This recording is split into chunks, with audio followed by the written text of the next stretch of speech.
everyone, it's time for this week's edition of the Rural Report. We're looking at the week of March 6th through the 10th, and we have a few fun things happening in the building this week. Number one, we have our ag class going on a field trip. Miss April's ag classes are going to head out to the port of Tillamook Bay on Tuesday, March 7th.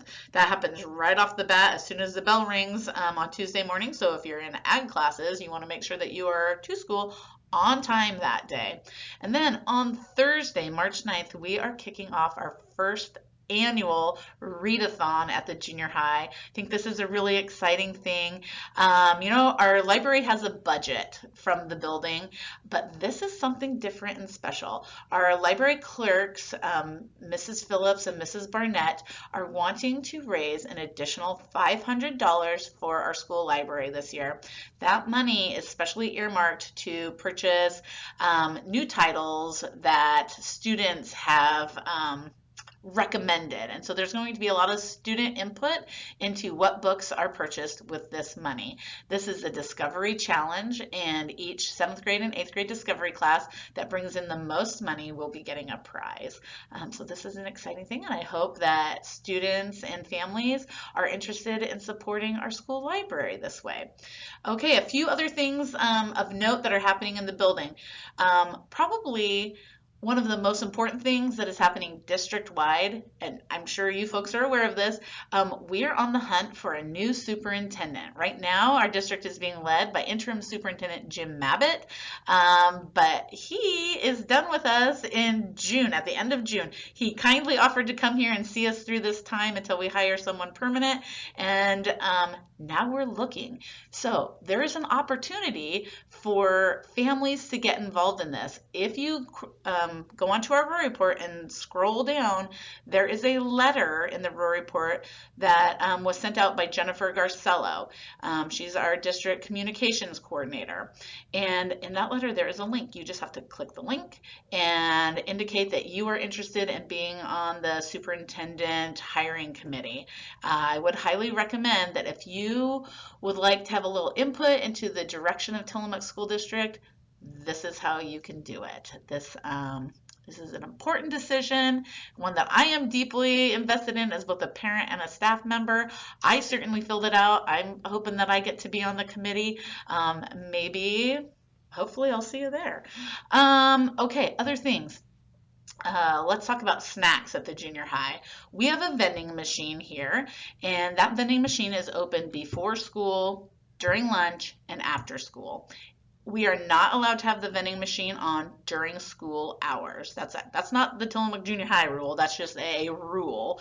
And so we are reminding kids that they are not allowed to go down and purchase snacks during the school day. They can before school, after school, and during their lunch period.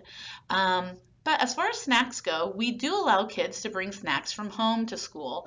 What we ask is that they are healthy snacks. We don't want to fuel kids up on Red Bull and Three Musketeers and then expect them to, do math. So if kids are bringing snacks to school, they need to be healthy, no soda, no candy. Also, snacks are permitted at teacher's discretion.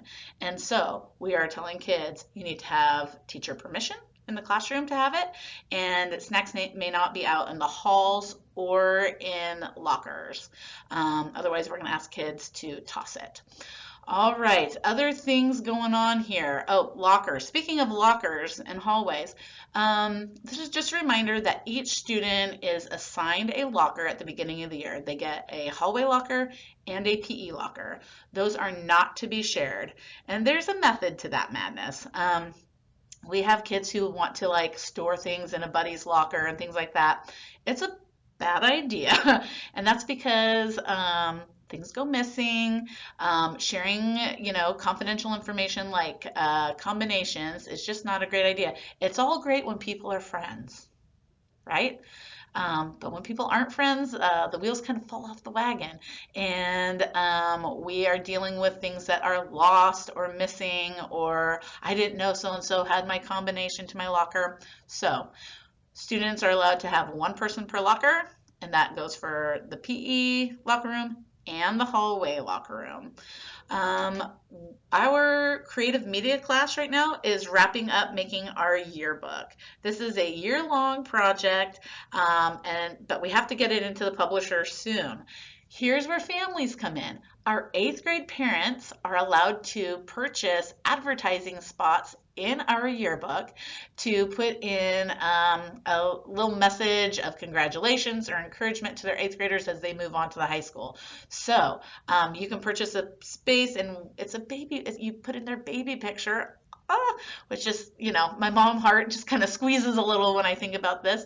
But you put in your kid's baby picture with a message of encouragement, and it makes a really nice keepsake to have forever. If you would like to do that, all money, all pictures, all of that kind of stuff are due by the end of March. So you need to get that in quickly.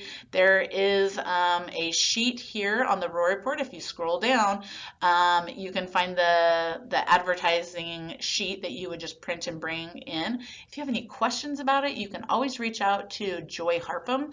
She is our staff member who is in charge of the yearbook. And so you can ask her questions specific to that. I'm thinking about anything else. Oh, we have had the crud roaring through the junior high. Lots of flu, cough, cold, barfy stuff, fevery stuff. We are asking, this is just a reminder to staff and students, that if a kid is not feeling well, they need to come to the office to make that phone call home.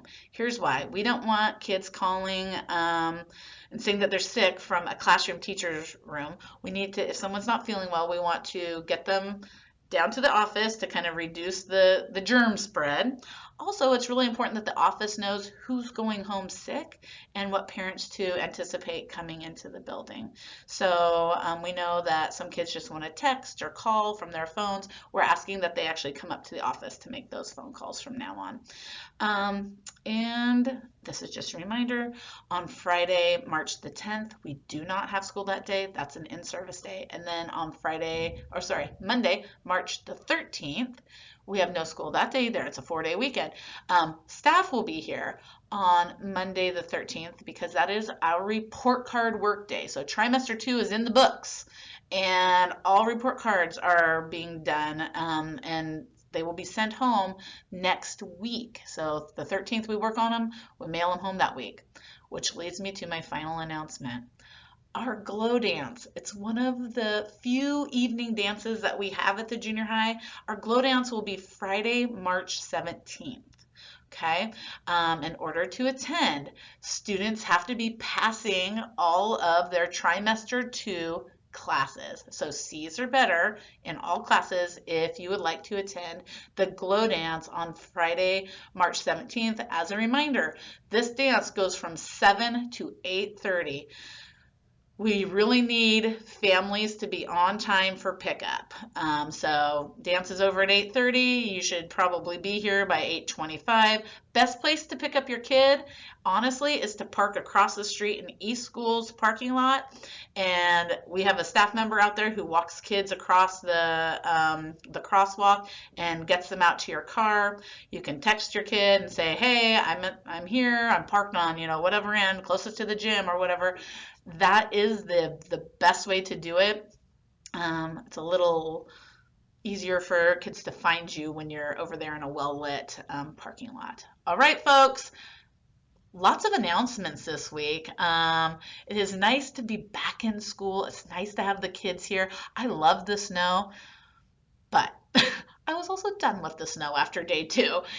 Folks, thanks for sticking with us. Thanks for listening to all of this. It is a great day to be a lion.